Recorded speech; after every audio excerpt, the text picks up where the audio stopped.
Nagkilos protesta rin ang daang-daang estudyante mula sa iba't ibang universidad sa Maynila. Panawagan nila patalsikin si Vice President Sara Duterte at papanagutin sina Pangulong Marcos at dating Pangulong Duterte. Nakatutok si Jonathan Andal.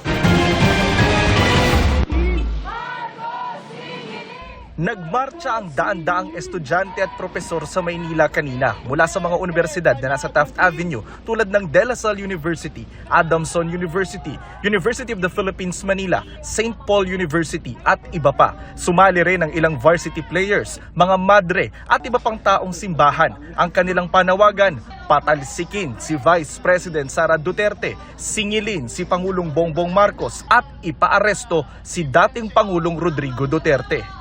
Ang gusto natin dito ay manawagan sa mga taong bayan na kalampagin ang Kongreso na ipa-impeach na si Sara Duterte.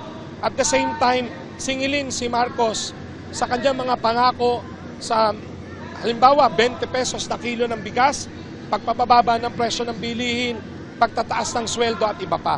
Si President Duterte, pinapanagot natin siya sa mga crimes against humanity, sa extrajudicial killings. So panawagan natin kay President Marcos, papuntahin niya na dito ang ICC, ipaaresto na rin si Duterte.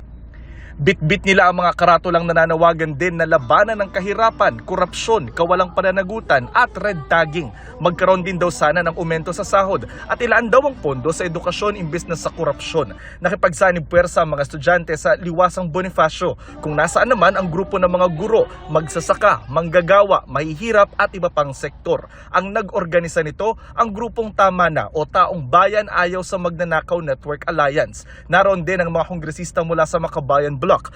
Para sa GMA Integrated News, Jonathan Andal, nakatutok, 24 oras.